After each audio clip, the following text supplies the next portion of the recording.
Good evening, everyone. Welcome. I'm Mary Cerruti. I'm the Executive Director at the Walker Art Center, and I'm just ecstatic to welcome you here tonight for the first program in our new Abundant Cities series that was created in partnership with the Minneapolis Foundation. With tonight's focus on Minneapolis and on cities and really on place and the uniqueness of this place, I'd like to ground us by acknowledging that Minneapolis, and specifically the Walker Art Center and the Minneapolis Sculpture Garden, are located on the contemporary, ancestral, and traditional homelands of the Dakota people. This site, which used to be an expanse of marshland and meadow, holds meaning for Dakota, Ojibwe, and indigenous people from other Native nations, and they still live in our communities today. In addition to this acknowledgement, I also very much want to recognize and thank the Walker staff, many of whom pulled together, and I'm sure RT will acknowledge the Minneapolis Foundation staff, but I will extend my thanks to them as well. Here at the Walker, I want to particularly acknowledge Amanda Hunt and Megan Leafblad, whose energies really helped create this program. Adair Mosley, the CEO of the African American Leadership Forum, for moderating tonight's panel, as well as the subsequent conversations in this series. And a special thanks to RT Ryback, who's been a tremendous thought partner and supporter during the development of the series. We're thrilled to be hosting all three of the Abundant Cities conversations with an incredible lineup of individuals working across different sectors, each invested in cities and civic life in important ways that I think are really going to contribute to the conversation about how Minneapolis can evolve and move into our next chapter together. Cities are really dynamic places, and tonight we have the opportunity to really dive deeper and think collectively about how we want them to work for us moving forward. So with that in mind, I'm going to introduce RT Ryback, former mayor of Minneapolis and the president and CEO of the Minneapolis Foundation, to share a few words as well.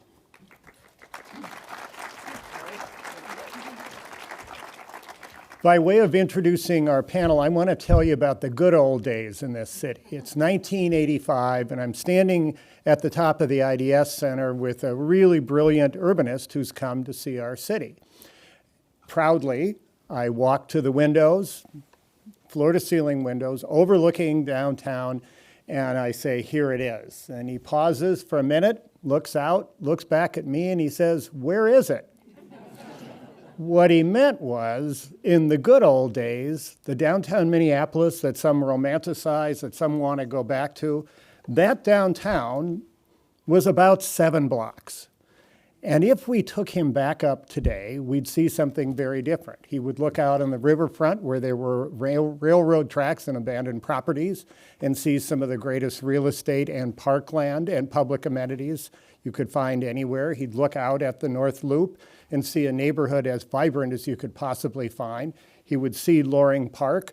He would also look over to where the Metrodome had been built, surrounded by, again, parking lots, and now see $2 billion of new investment. And the point I'm making is that the basic tenet that people often want to go back to is no longer there and good. We now have a series of villages that make up this place that we call downtown, and it's surrounded by a series of neighborhoods where tremendous innovation is going forward.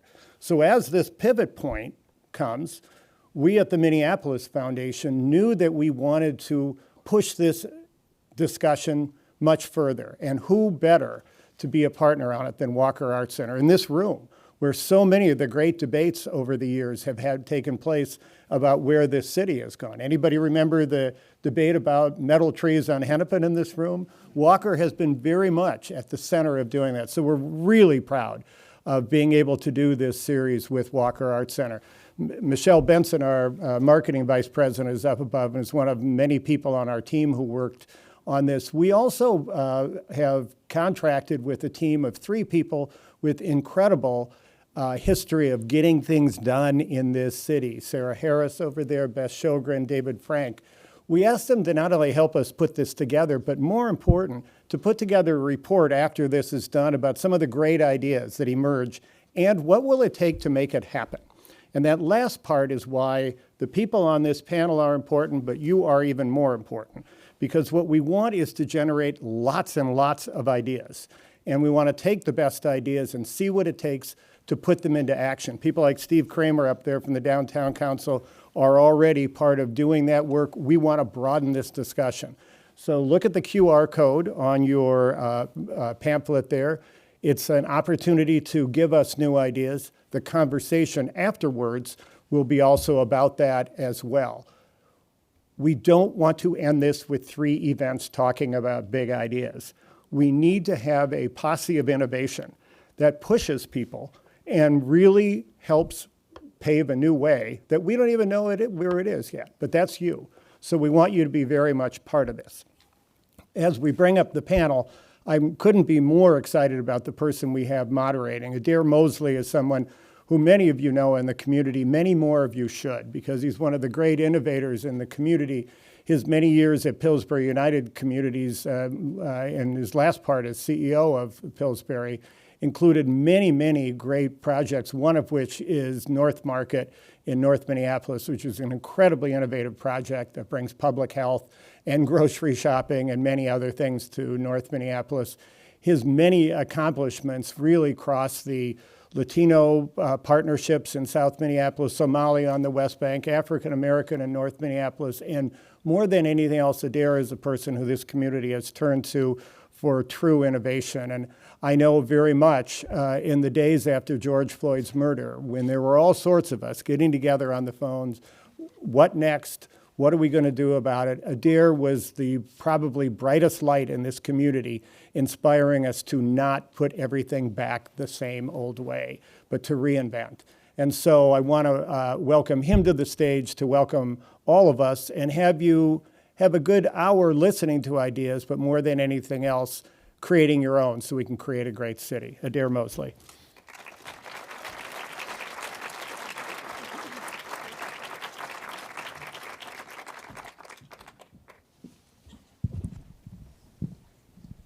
Hello. Good evening, everyone. We're going to bring some excitement to the room. We're going to be energized about the future of Minneapolis, about the future of downtown. Thank you, RT, for those kind words. Thank you for your vision behind this work. And I equally would like to give my gratitude to the wonderful team that has kept this thing moving and have pulled this all together, the Walker staff and the 3 individuals that RT mentioned as well.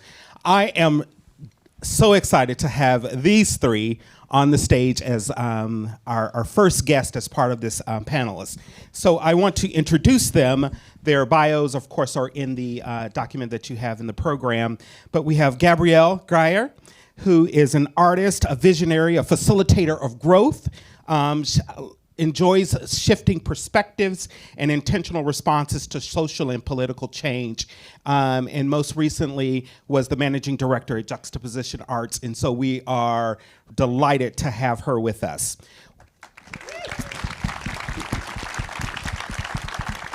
We also have journalist Oscar Abello. Abello. I don't know why I want to make the 2 L's a Y.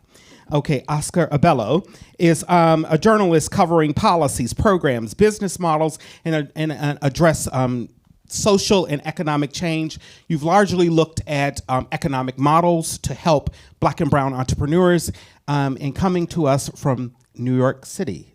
Thank you. Thank you. And one of the great visionaries of our city, Tom Fisher, former dean of the School of Design at the University of Minnesota, but is an author, a professor, and the director of the Metropolitan Design Center, and specializes in urban design, system designs, and ethics. And I am sure many people signed up to be here because your name was on the panelist, because you are very, very brilliant, and we're honored to have you this evening. Tom Fisher. So as we start this conversation, I just want to give a little bit more grounding as we go into this conversation. But downtowns are the, tonight we will really center this conversation on downtown because that's one of the most prevalent conversations, certainly in our cities, about the rebirth of it. How does it come back? Who does it come back for? The intentionality around that. Downtowns or the central business districts have been the nucleus of cities. They are the spokes of the region coming together and are the most visible manifestations of a thriving city. And so we want to put some attention there. Minneapolis is not like unlike other major cities across our country that have had a dependence on the worker, the business, the after-work dinner meeting happening, or the out-of-towner for our concert. But all of the 2020 happened, and all of that shifted. And we had this pandemic on our doorstep that certainly affected the entire globe. And now we're at this moment that technology has rapidly evolved in how we connect, how we work. And our downtown is not completely devoid of vibrancy, but we are presented with a unique opportunity to reimagine its full potential and to live into what it can be. And so I start this conversation off by asking and just making sure that people can understand, why are we concentrating this on downtown? Why is a downtown important to a city? Why is it a healthy or an indication of a thriving city? And maybe, Tom, we'll start with you on that question. Well, yes, I think it's important to realize that downtowns, in our downtown, has actually responded to pandemics in the past, right? So in the 19th century, we had a cholera pandemic, which forced cities like Minneapolis to pay attention to water. So we had indoor plumbing, sanitary sewers, which allowed the industrial city that we knew to evolve, and remnants of which are still in the warehouse district in the North Loop. So we still have that city here. In 1918, we had an influenza pandemic, and that prompted everyone to want to socially distance, have their own car, their own single-family house. It prompted a century of suburbanization. And what that did to the downtown is it made the downtown a central business district, a specialized area that everyone commuted to in the morning and left at night, right? And so both of these two phases in the history of our city and our downtown were triggered by pandemics. And here we are again. We are now at the beginning of what I will argue is decades of transformation that is going to happen as a result of this one. Because what this one did, rather than the others, is that it helped us realize that for the first time in human history, virtually everything can get delivered to our door or our device. And so what it's done is it's rebalanced the digital and the physical world. And we all now have choice about whether we go downtown or whether we stay home and Zoom. And that is a profound shift in how our downtown will function, how we think about the downtown. And after each one of these pandemics, the downtown survives. It grows, it changes. There's tremendous opportunities that emerge as a result of pandemics. We shouldn't get discouraged, but on the other hand, we should be ready for transformation. Thank you. You know, Oscar, you're coming to us from New York City, and certainly I think no other city, and perhaps in America, is a great indication of a thriving downtown, a core. Many can, if you are in the space of urban planning, thank Jane Jacobs because she stood up against Robert Moses, who wanted to put a freeway in Manhattan, and actually said, no, that it needed to be about vibrancy. It needed to be about the people. And so you talk a lot about this, but New York City in particular came back, or yes, it was certainly affected, businesses were affected, but it never saw the quite decline that some of our other major cities saw. You want to talk a little bit about that? Sure. So, let me start out by recognizing there has been change in New York City. There's the vacancy rate in Midtown, office vacancy rate is still like 40, 50-ish, maybe still 60%. It's not the same. Yep. But what I saw living in New York City after once outdoor dining opened up, it felt dangerous on the sidewalks. Like there was open dining everywhere. All these new sidewalk sheds going up, and it was everyone was still there because Manhattan is still very much, it's a mixed use mecca, right? Like it's almost every building in Manhattan is, if it doesn't have its storefronts on the bottom, and it's either office or residential above. My building, and I walk outside my door to another part of my building to buy my cats their food and their kitty litter. So that mixed use presence as that never left, even though it was so eerie and in some ways scary to see in March and April of 2020 just total silence in the middle of the day at night. There's a photo exhibit right now of Broadway theaters all lit up because they have to be lit up by code in Times Square, but nobody on the streets. That was scary, but the people were around, and even though Manhattan, of course, notoriously it's very expensive now, and that's a different problem. Like the affordability is a different problem. The people were still there, and it helped the city bounce back quickly. And just one more thing about like Manhattan bouncing back quickly allowed the rest of the city. And the little downtowns and all the other neighborhoods, some of them were thriving even more during the pandemic when no one was going into Manhattan, and there were downtown areas in Queens or the Bronx or parts of Brooklyn, far out in Brooklyn, that were thriving even more because all these workers were still out there. We're in a unique moment where we're trying to bridge what is I call the impressionistic city, your first impression, and the statistical, so what you read about it. And right now, those narratives are not necessarily congruent. If this is your first time in the city, if this is your first time in downtown, you might have a very, very different reaction than to what you read about it. Now, Gabrielle, we've in many regards have sanitized our downtown, in Minneapolis in particular, right? It's been largely homogenization, over-specialization, a cultural drift. It's been absent of some of that vibrancy. And what is our opportunity now as we rethink this to actually bring some of those things back or into it? Yeah, that's a really good question. I think the main thing that we're thinking about right now is about the intersection of multiple different ways of thinking. So we're talking about, we can't just think about restaurants exclusive from cultural experiences or entertainment. We can't just think about residents and just being, separate from the experiences that people can have in those spaces. We're talking about hybrid, things that used to be mutually exclusive. It's now time for us to think about how to fuse them. How do we intersect them, and how do we ensure that we are actually articulating the specifics of what culture is and how to make sure that people are at the center of all of those decisions? Yeah, thank you.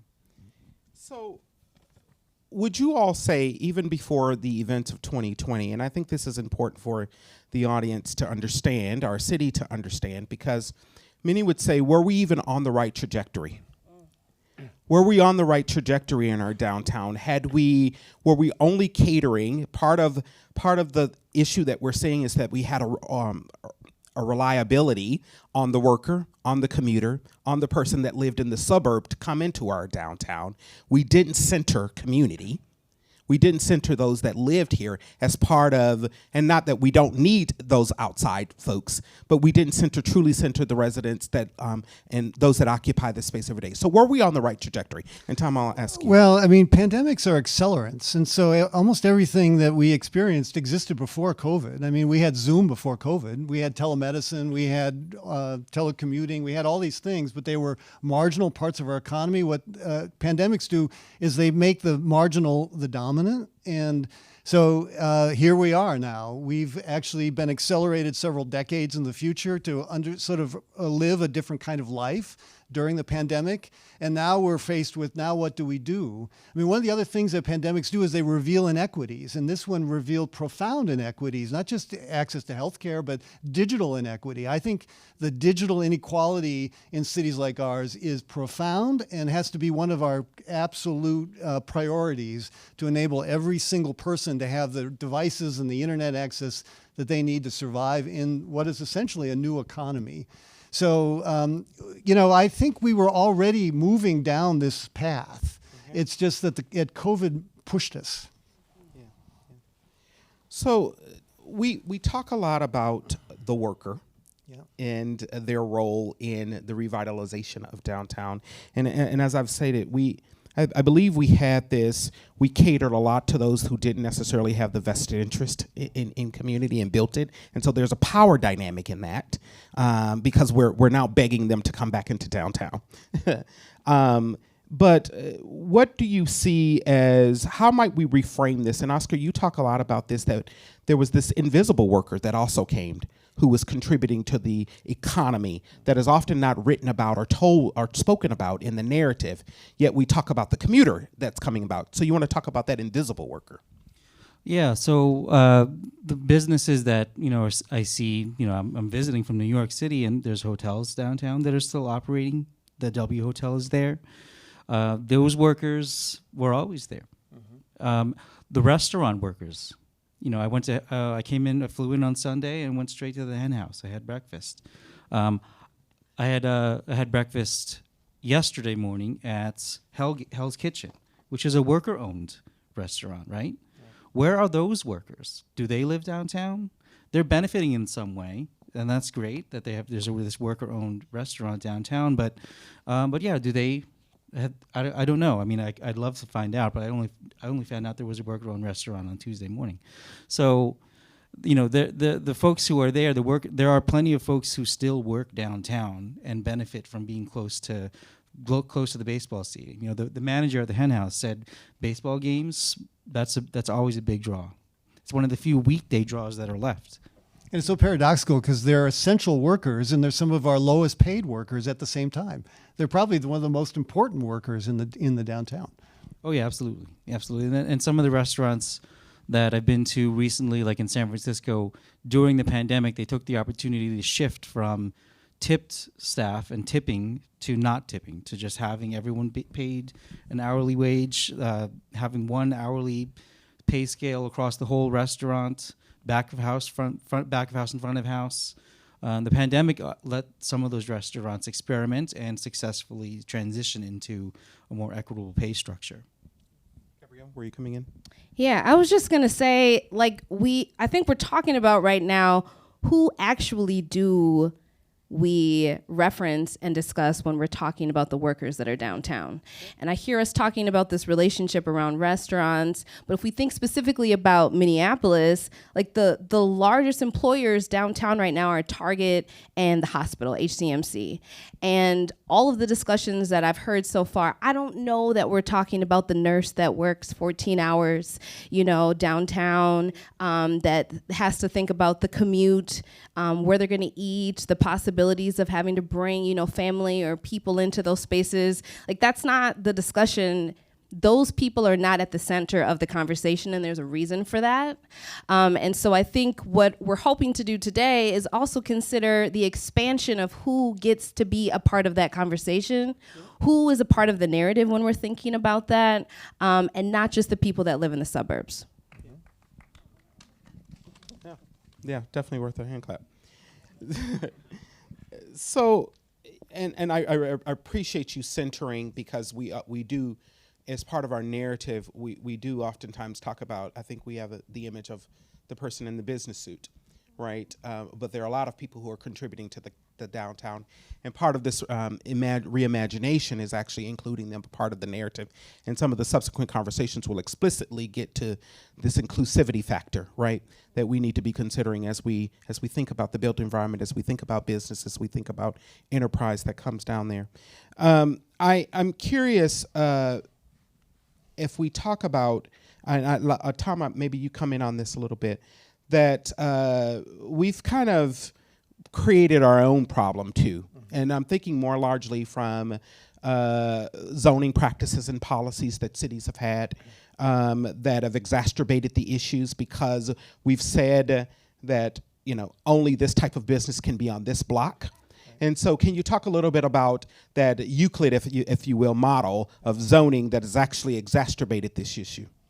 Sure. For those who don't know what it is, so was referring to. So this was a Supreme Court case in 1926, the Euclid versus Ambler Realty, which allowed cities to have sort of zoning as we know it and single-use zoning. So to sort of follow what you're saying is that we created this problem because we have this central business district that's largely been zoned for a particular kind of function, right? Commercial office buildings. And half of those buildings are going to be empty. Virtually every Class B and Class C office building will no longer be an office building. It simply will not be an office building going in the future. And so the problem is we have a misalignment between what zoning is saying should happen there and what the market is going to demand that we do, which is create much more flexibility.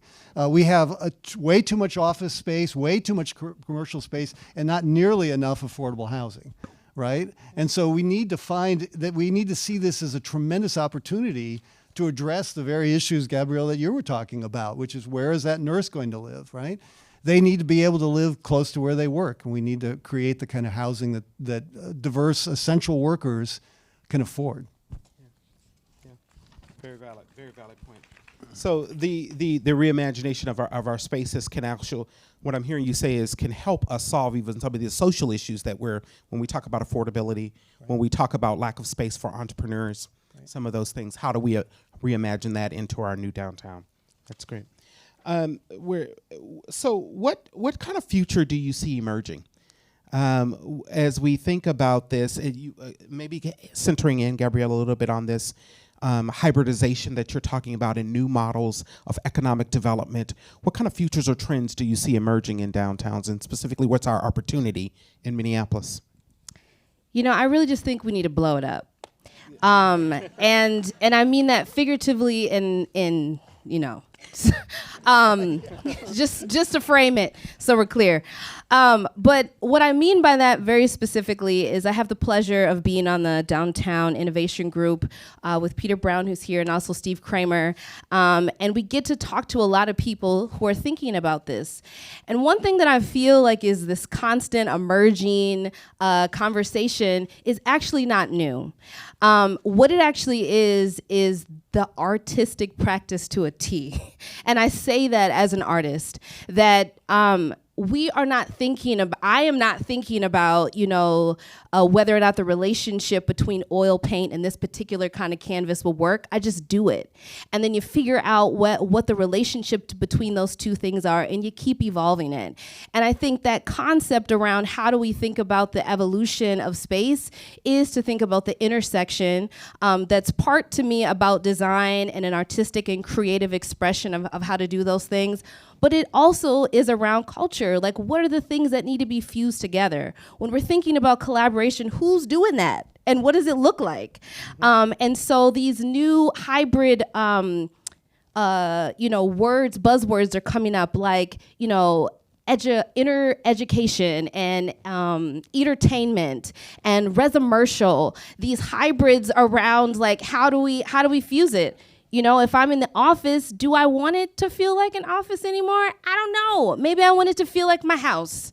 And if I am an artist who's trying to think about reimagining a corridor space and thinking about public art, how do I think about the impacts of the pandemic? How do I think about people using technology and the digital world to help people be a part of that, even if they're not there for the whole 4 hours like we've experienced art before? So I really think it's about all of us returning to the creative mind, and I'll bring Steve Kramer in here, the right brain and the left brain energy. How do those two things speak to each other?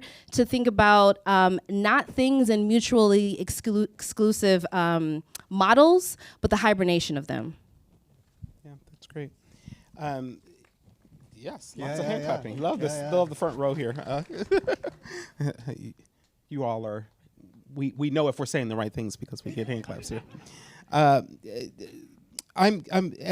one of the things, and I think it's an elephant in the room, perhaps, or it's a narrative that's oftentimes perpetuated about crime and then the undesirable activity, especially in Minneapolis, and we'll talk about it around some of our businesses.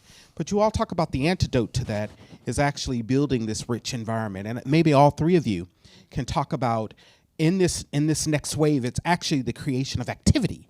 So if you want to come in on the way, the antidote to that crime is actually creation. More people, eyes on the street, as Jane Jacobs said, right? And I mean, it's not only Jane's views of cities, but her economic ideas are really key now, which is she made an argument that in books like The Economy of Cities, that the future economy is going to be city-based regions. And so cities and downtowns are going to become ever more important. But she had this idea of what she called import replacement, which was the idea that cities need to go back to making things.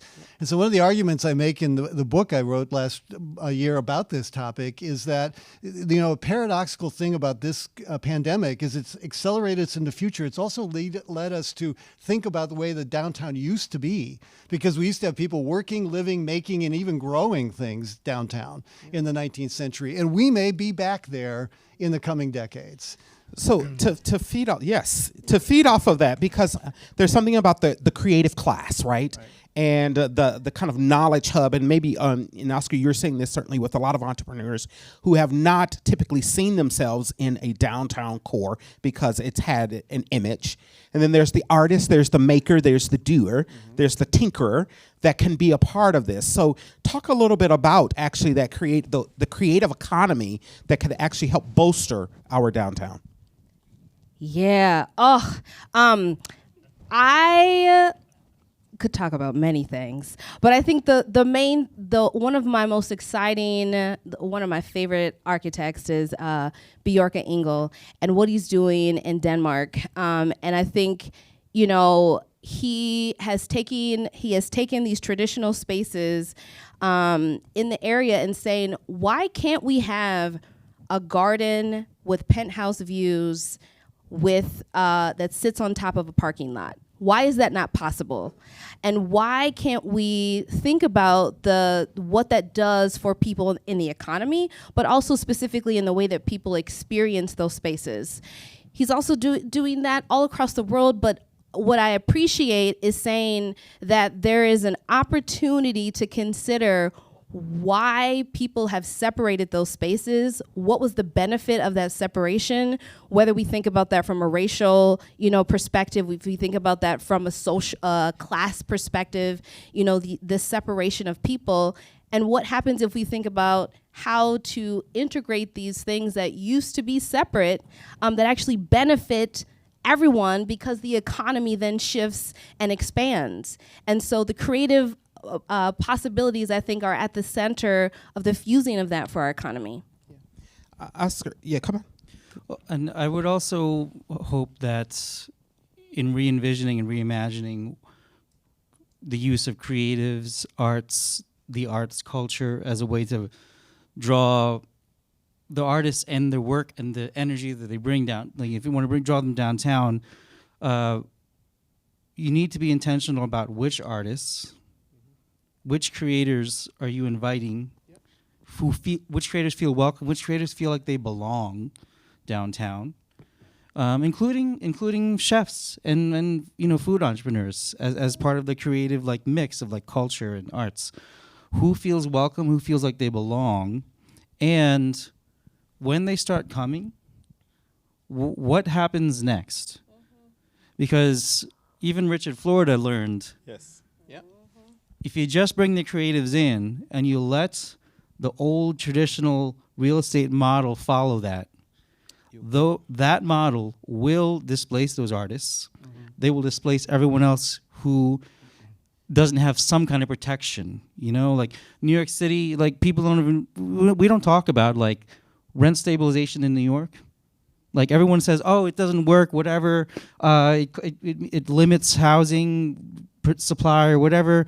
I'm like, yeah, but all the artists are still in New York. It makes New York what New York is. The fact that that their presence there as painters, sculptors, comedians, screenwriters, TV writers, they can still. It's harder. It's getting harder. It's gotten a lot harder. We lost about 1 million rent regulated units over the past from the mid 90s to 2019, when we finally closed this loophole in our rent regulation rules in New York State. We lost almost about 1 million rent regulated units. This is wild. So we've lost a lot of those artists, and I would say maybe art in New York is a little bit not as what it used to be. And so we're clear, I believe architects are artists. Yes. Yes. I want to just frame that. That they are. Some people, I don't know when that separated the design from the artist, but they are. They're literally creating they're reimagining space, and the design of that is art. True, very true. Oscar, you've been spending the last couple of days touring Minneapolis and getting no better tour guide than RT as part of this. But you've seen great entrepreneurs. You've seen the kind of entrepreneurial spirit and the innovative spirit that's happening across our city. And oftentimes we talk about the down core, and yes, it is that visual kind of manifestation of innovation, but it's happening in other parts of our city. And so how does that it's bidirectional. How does that actually start to fuse into some of our downtown as we think about the new micro-entrepreneur, as we think about those that we want to give access to capital to actually be able to come into downtown? And you've spent a lot of your career writing about that. I guess what you're asking about is sort of the not symmetry, symbiotic relationship between downtowns and elsewhere. And I kind of referenced it earlier, like Manhattan as a thriving downtown, Midtown. There's actually two downtowns, right? There's Midtown and there's the financial district, Lower Manhattan. And if you want to know if these office buildings can be converted to housing, let me tell you, they did it in the financial district. We went from population of 20,000 in about 10,000 units to now it's a population of like 40,000 in almost that many units of housing downtown. New York City this week celebrated the opening of the largest office to housing conversion ever, 1 Wall Street. Literally, that's the address and that's the name of the building. 1 Wall Street. It's 1 million square feet. No affordable housing in there. But they did it. Well, okay, so what am I talking about? What I'm talking about is Manhattan's two thriving downtowns, New York City's two thriving downtowns. Some of those workers, they may not live downtown, but they live on 125th Street or in Harlem, or they live in the Bronx. And there's Fordham Road in the Bronx is an amazing, vibrant commercial corridor. Roosevelt Avenue in Queens, like every block of Roosevelt Avenue is like in a whole other country. Nepal, India, Peru, Mexico. Just one after another, just different blocks. The Philippines, Woodside is one of the neighbors that Roosevelt Avenue goes through, and that's a big Filipino community. So that in a sense is a mini downtown somewhere else in the city, but where everything works, everything feeds off of each other because not everybody works along Roosevelt Avenue.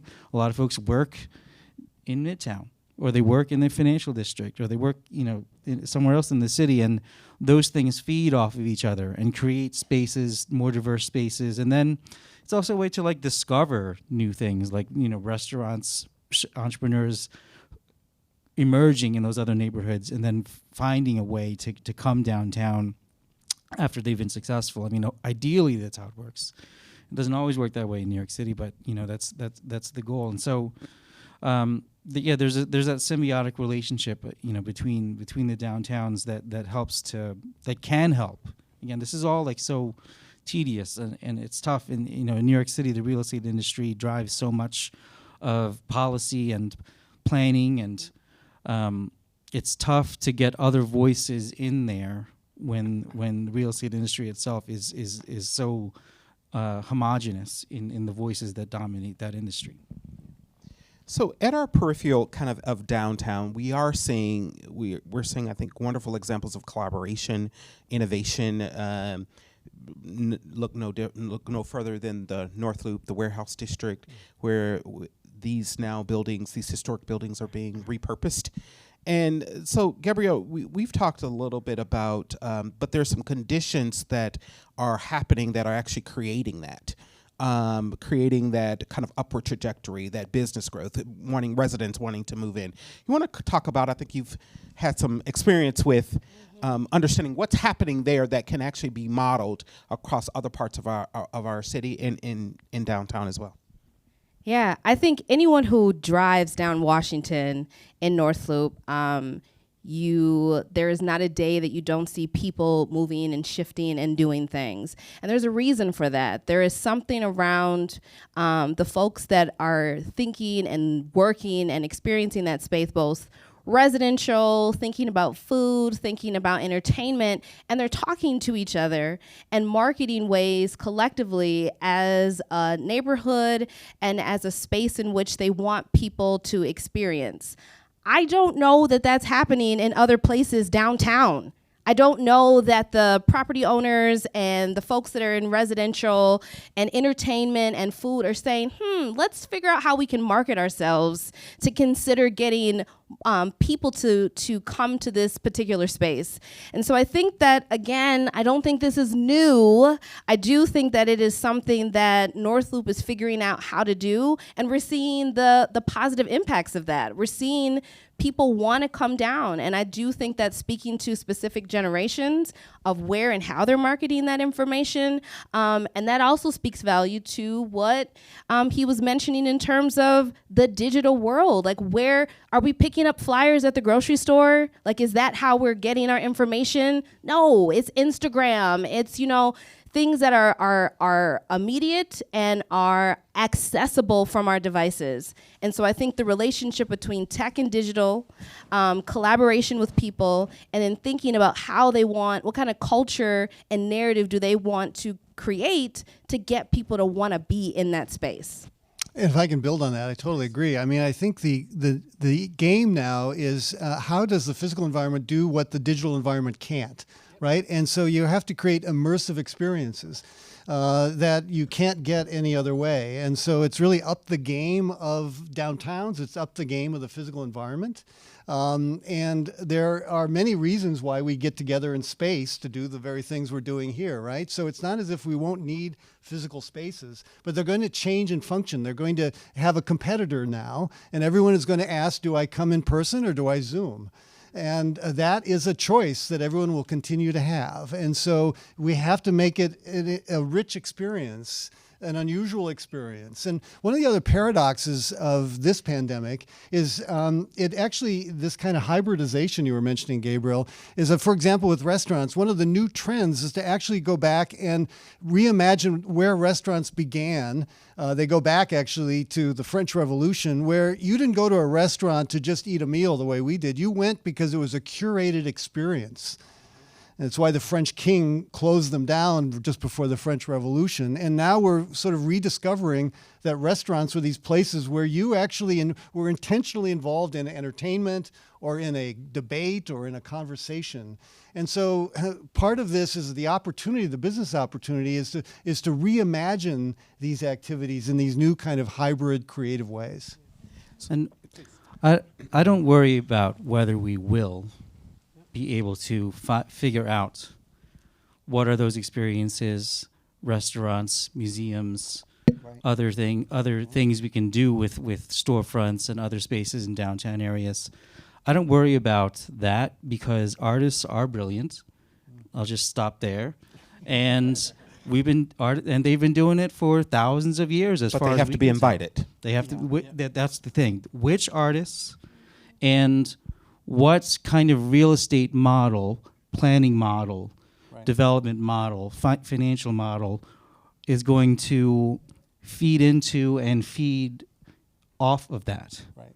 Because the profit-hungry, endlessly spiraling upward real estate valuation model, it has access to deeper pockets than everybody else. And it will capitalize on what artists do, as it always has. So you have to. The question is, can we figure out some other way to like manage and control and own real estate that doesn't so heavily rely on endlessly pushing up the value of property? Yeah. So two questions. Yes, absolutely. Two things emerged out of this because, Tom, I think you're pointing out that this is really the design challenge, right? If we think about the principles of design, we go to what do people value, right? And we start to design around that. And what we will value, and I think the thing that the pandemic told us or made aware is that we need each other. We desire connectivity. We desire to be in community and relationship with each other. And so as we think about the reimagining of that, that's actually the thing that you're building. You're building spaces that continue to foster that you can't get in a digital world, because you could have the meeting, and frankly, we'd all prefer that the meeting is digital. But it's the other reasons why we come.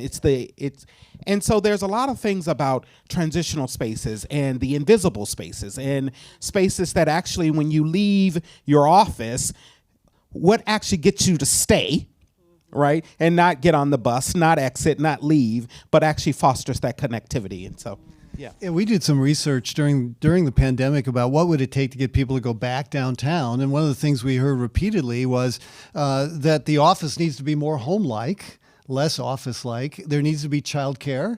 There needs to be, a greater range of a place maybe for your pets. I mean, just a whole range of things that we have sort of excluded or zoned out of our central business district. We need to allow them back in. yeah. And what are we're talking about we're talking about Yes. equitable models Yeah. that support people having like a holistic full life. Yeah. Like perhaps someone could have a life that's not contingent on them working 8 hours. Like, why are we working 8 hours? Commuting, having to commute long distances. Yeah. Right. And so, and I also want to say, like, speaking from the Black experience and having been in deep, deep, rich cultural spaces, this has been happening forever. Like, forever and ever and ever.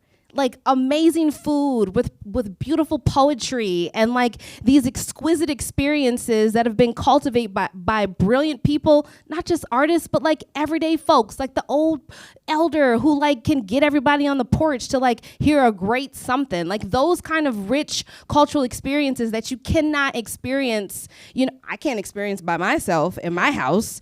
And so we're seeing people do this everywhere. And in Minneapolis, we're just a little bit behind. I don't know if you're behind. You might be. We all might be at a similar place. But what was I going to say? I was going to say, it's not just about can we bring people back too. Yeah. They're still coming. Yeah.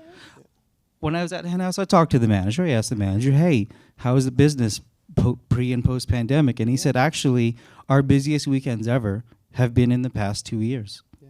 Mm-hmm. Weekends. Now, weekdays, different story, of course. Yep. But people still come downtown. So if there's not a baseball game to go to after you go to the Hen House, what else could you possibly be doing? Because people are coming. That's what he said. People come on the weekends. And I learned also this week that for Twin Cities folks love breakfast for some reason, a lot more than other places. Yeah, I was at Hell's Kitchen yesterday. And we shouldn't get down because, cities struggle after pandemics, but they always come back. Yeah. And imagine. They always come back. They could come back differently, but they're back. Imagine if let's start there. Like, folks who come into downtown for breakfast, what if they didn't have to go to an office later or go back home to work? Mm-hmm. What if there was, like, I don't know, a library or some other third space where they could go and take some meetings, do some emails, read some briefings, write some memos, whatever the heck you do. Well, this is this idea of third spaces being more important. There's this emergence of this new building type called neighborhood clubhouses. And what they're emerging as places where you can have a meeting, where your kids could, have childcare, where there's access to technology, which is one of the things people struggle with being at home. Yeah. And they're starting to pop up in neighborhoods all over cities. I just did a story about a co-working space in Baltimore. Took over for a developer who couldn't figure out how to run the co-working space. But this co-working space, this model, they succeeded. Black woman owned, Black mother owned, catering mostly to Black mothers. One of the key assets they have is just a babysitting area, not a full child care area, just a professional, like a gym. Some gyms apparently have, I don't have kids, so I don't know. Yeah. Some gyms apparently you can come, you drop your kids off for like 2 hours, you do your workout, you do your yoga class, and you pick up your kids and you go home. So this co-working space just has a babysitting area. You have to book in advance. Yeah. You can drop off your kid for 2 or 3 hours, do some YouTube videos or Instagram live live videos for your business that you're building, that you need to cultivate the social media audience for. Send some emails, do whatever you need to do to work on your business for 3 hours. And guess what? When you get home, your kid's tired from being in the babysitting. So now you've got 2 more hours at least of that kid taking a nap. It's wild. And this co-working space, this is thriving now. And they're actually going to open up a second one in Atlanta. I'm sure. So you are just some brilliant ideas that are coming forward here. And it brings me to the question of, as we talk about this reimagining, who needs to be in the room? Because right now, I think we're still somewhat siloed. We're siloed with the business community all being in a room and talking about how we're going to get workers. We have city officials in a room. But who needs to be in that room in this new future? Well, a diverse population, obviously, but one of the groups that I think is always overlooked are young people. Because we're building the city for them. I mean, they're the ones that are going to inherit this. And I'm always struck by the people, even if it's a diverse group of people, usually everyone's over 50. And that's a problem, I think. Yeah, because now I'm like, Tom, who's young? What are we talking about here? But I would agree. I agree. And actually, in the Downtown Innovation Group, we were just talking about this last Friday. Like, where are the young people, and how do we think about them having access to that space? And then more specifically, making sure that the diversity of young people, and as someone that thinks really extensively about youth development, a part of, like, they just expanded youth development to the age 35. Go figure. That, like, you still have time to develop, in your young adulthood. And that speaks volumes to something, as someone who just crossed 35.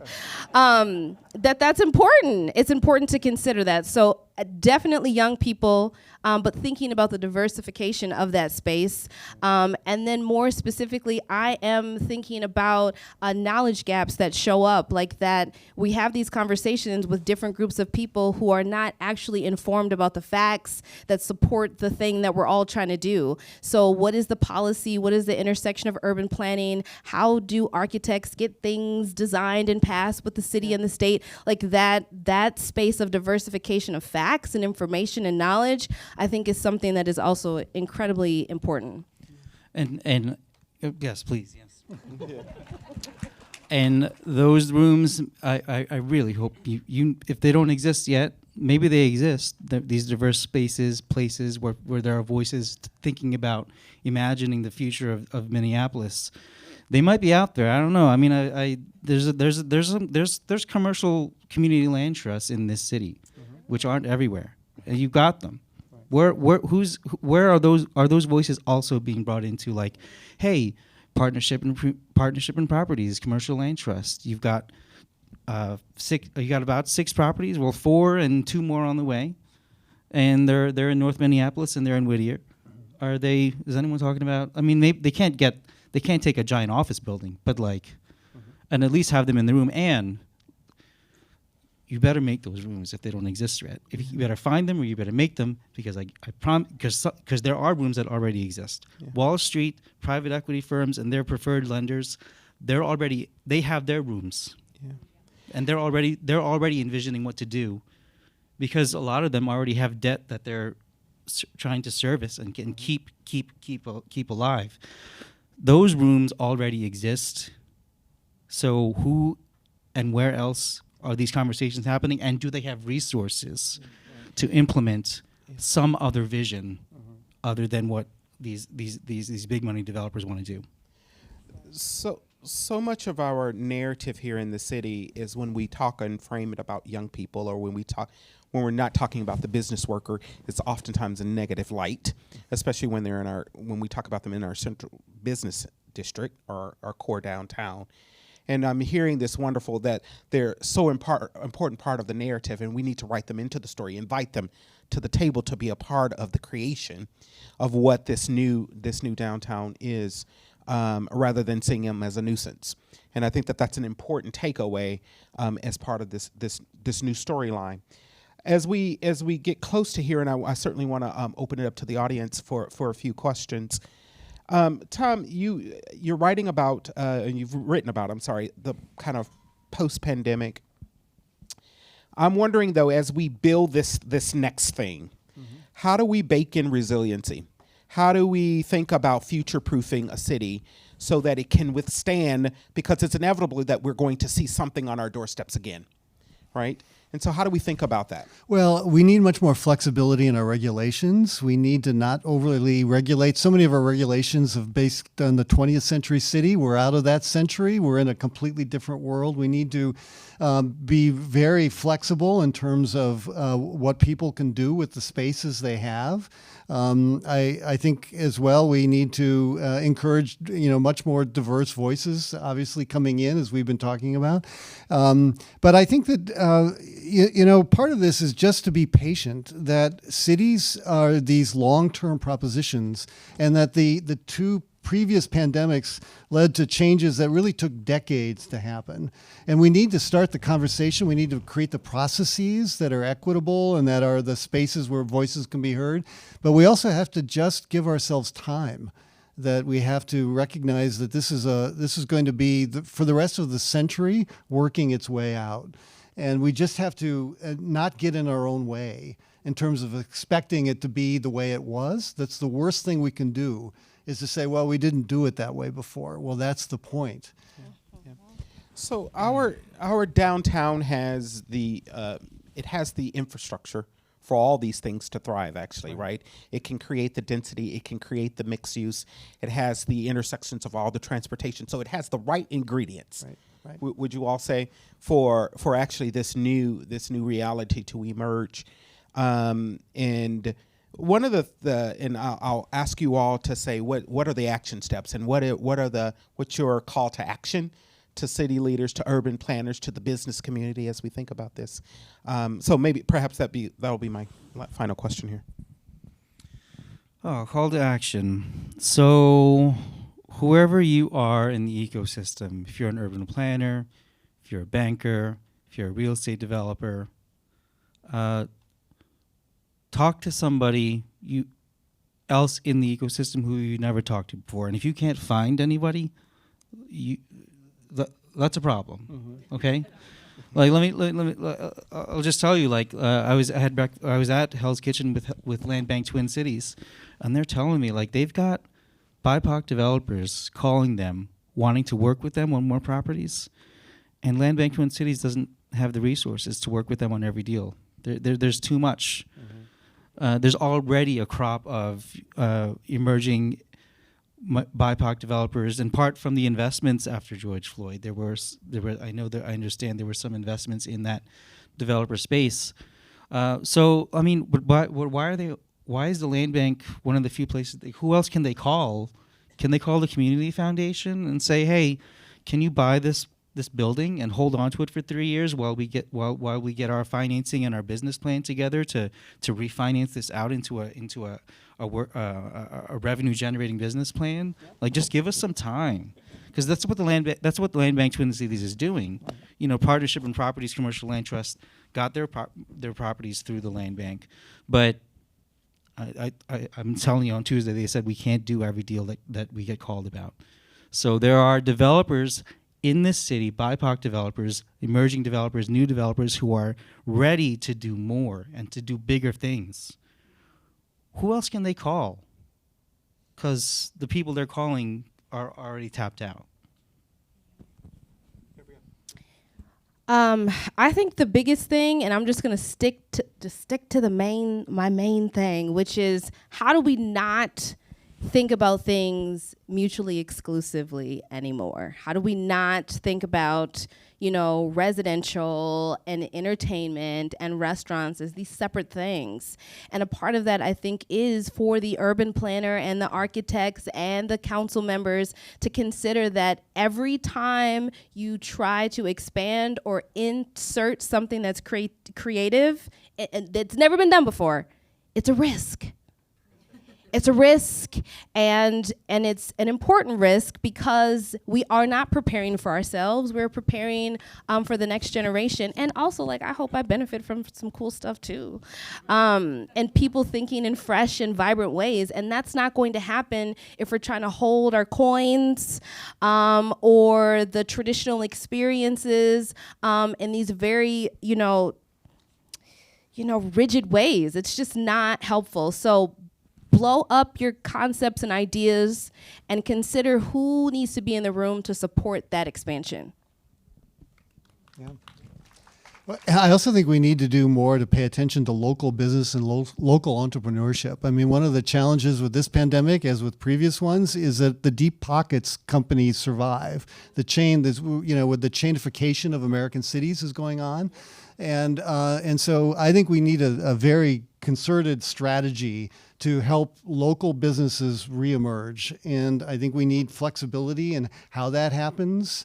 I think we also, back to zoning, I think we need to rediscover where zoning was back in 1926 when the Euclid case happened, which is it basically said, what you do downtown is really up to you. We're going to exclude noxious industry, but otherwise, if you want to live in the back of your store, go ahead. I mean, and so what we've done is we've regulated out all of this opportunity and flexibility in people's lives, and we've got to find that again. We've got to allow that to happen. Yeah. Well, a really rich, and I could continue to go on because I didn't even get into what's the role of the corporations that are down there now and how might they create inviting spaces in their buildings and lobbies that are vacant that could be activated with artists and our great Nicollet Mall, and what are our opportunities with that. And so conversations to be had in the lobby. But questions, are there someone facilitating? Yes. Raise your hand if you have one. We have Mary here in the front. We have one over there. Perhaps someone's coming down the staircase to pass the mic to you. Oh, you passed her. Oh, okay. We can hear you, so go. It's okay, I'm really loud. Yes. Hi, Tom. Hi, Mary Margaret. Yeah, sorry, I'm with the American Institute of Architects, so thanks for all the shout outs to architects. So appreciate it, yes. I have no doubt that we have a wealth of creativity and ideas that could transform the city in amazing ways. Where I get stuck is on the lack of access to capital and the major infusions of one-time money that have happened since the murder of Mr. George Floyd, since the pandemic, will not make the systems change necessary for there to be access to patient capital on the regular. And when we talk about land trusts, that's great for stabilization, but it doesn't create ownership and generational wealth building. So there are different ownership models that I think we need to be looking at. And one of the thoughts I had coming over here when they were talking about, was this a bailout of the banks over the last few days? Is there a bailout that needs to happen for the big office towers to just say, it's okay, here's your cash, go on. And now the city is going to take over this building and we're going to turn it into what it needs to be, working with architects. The other thing is, thank you. The other thing is that when you talk about symbiosis, the fact that Minneapolis has been a net contributor to the economy of the state for a very, very long time. It's time for the rest of the state to recognize how important this economic engine is as it is revitalized and made something new. It's time to give back to Minneapolis. Mary Margaret, Tom Horner interviewed me about what I would recommend to do with the state surplus. And I said, we need to set up a fund that's this patient capital for these kinds of things to happen, right? And we have this idea in this country that somehow the government doesn't want to pick winners. Europe, the rest of the world doesn't think that. I mean, that's the role of government, is to actually help people, right? And so let's use some of this surplus money to create the fund that creates the patient capital that we need to make this transition. Let me just give you some what do you call it, solidarity. You may think in New York State that the city and state are no. New York, Albany for decades has hated New York. I'll just stop there. So just some solidarity and sympathy on that front. I mean, the rest of New York elected George Santos. So we clearly know there's no. We clearly know that there is no. We have this issue too in New York, even in New York City. So Yeah. don't worry. But Yeah. Okay, here on the front row, I believe there was a question. Yeah, right here. I come from the perspective of somebody who lived 18 years in New York and then moved to Uptown because that was vibrant then. And I have an office in North Minneapolis. My mother lives downtown Minneapolis. One of the things that I am interested in learning how can this happen is I forgot until I was in New York again last year. I'd been away for a few years. I'd been proud when I came back to Minnesota and recognized that there was more diversity here than I remembered when I was growing up. But when I went back to New York, I was struck by how segregated we are in Minneapolis. And part of that is, there's the luxury buildings here, there's the affordable housing buildings over here, and how do we do a hybridization of that? And what is that? Is that policy? How does that happen? And then with that also, I know during the pandemic, it was Denord and McGizzy and some of those others. They have a real collaborative neighborhood feel, Longfellow as well. And so how does downtown do that piece of it? I would also say Uptown is in trouble, so I don't know what's happening there, but I think a developer's buying everything. I don't know. Yeah, we certainly haven't been great students of Jane Jacobs when we think about the diversity of business, diversity of income, all of the things in which she advocated for, and certainly Manhattan has the diversity, but it's for a particular class, parts of it, and so there's a lot of intentionality that could happen in this reimagining to make sure everyone is included. Mary, did you have a question? Or a statement? Or a thought about this idea about like who needs to be in the room. And I think clearly like people with resources, the bankers need to be in the room. And thinking about how, and thinking about these new models and ecosystems and where we are on this side of the pandemic. And I think one of the things that got accelerated was an understanding of family units shifting. And so when we think about residential downtown, and you were saying people want offices to like homes or a place, childcare is so important, but we also know that a lot more families are living multi-generationally with adult children, with seniors, all in the same household. And I know from my experience with developers in New York, that drive to create, that housing tends to be for young adults. That's how people think about who lives downtown. And so if you do have a family and you have 2 kids or you have an aging parent living, aging in place with you, like there's nowhere to live. I mean, and that's true everywhere. But I guess, so I think about how do we like to center humans in this process and and I don't know exactly who this is. Is this anthropologist? Like who helps understand how people live together and how we can create spaces for evolving ways that we're living together? Mary, we looked at what it'll take to redo an office building into housing. And one of the things we found is it lends itself to this form of housing we don't have much here, but it's very common in Europe, called co-housing, which is multi-generational shared housing, and it actually lends itself to office buildings. I'm sorry, Gabrielle, you were going to say something. Exactly. Go ahead. Say the thing, Tom. The only thing that I was going to say is I think it's important to bring the people who are living that in the room, who has, families and parents that you're taking care of or whomever. I think having that experiential knowledge is critical to thinking about how to build anew or build that in ways it's already happening in other parts of the world. So I think there's the experiential, there's the resources, but there's also just like practicality of considering that is something that happens in families and in communities that you often don't get to plan for. It just happens, and then you're responsible, and then what?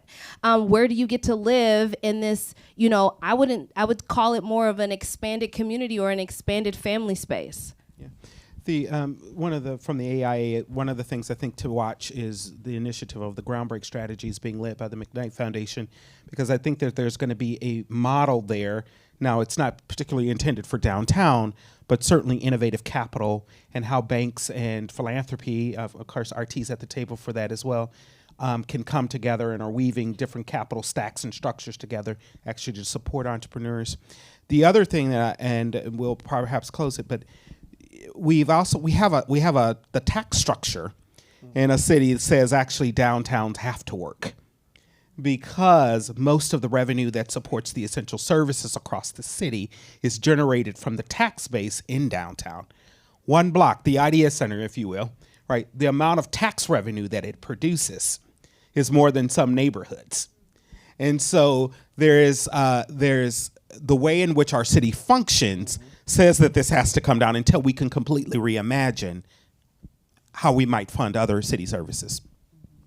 That's right. Yeah. Just before the pandemic, we were asked to write a new piece of the Minneapolis zoning code around intentional communities.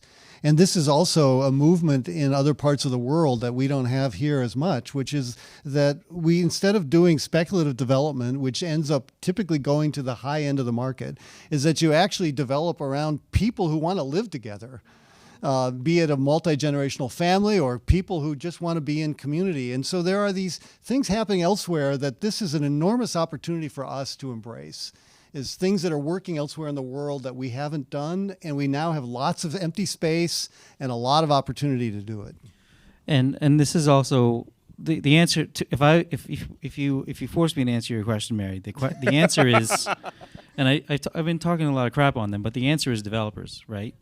The developers, you have to figure out, okay, for housing, how many of those families might be out there that I think I can serve? Right. What do I think they can pay either in rents or in a mortgage? And how much do I need to assemble to get them that product, whether it's rental or for sale housing? And community land trust, there used to be a thing in this country called a starter home, and community land trusts have, this one in particular, City of Lakes, has data to show it can generate starter homes for families. It doesn't create like an immense amount of wealth, but enough to get you from that 1-2 bedroom to that 3 bedroom, or to that 4 bedroom, or and this is also the reason why I want, if you're a banker or if you're a developer, you need to have those discussions with somebody else and someone you haven't met before, because those developers and the bankers, they work on narrative. You have to think to yourself, there are these many families I think I can serve. I'm gonna serve them, and now I'm gonna go to a bank, and I'm gonna need to give that bank a business plan. Does that bank believe? Does that bank believe that there is that market out there? Mm-hmm. And where else? And part of the answer is going to come from somebody else, right? That developer going to that bank. That if that bank hasn't heard someone else tell them that there is a market out there for different kinds of housing setups, then that banker is just going to shut down that developer. Is not even going to give them a follow-up call. Well, we could clearly keep going here as we were starting a whole nother conversation. But please help me, join me in thanking these esteemed guests, Tom, Gabrielle, and Oscar, for coming this evening and sharing their knowledge. I believe Megan or Amanda is going to come to the stage now.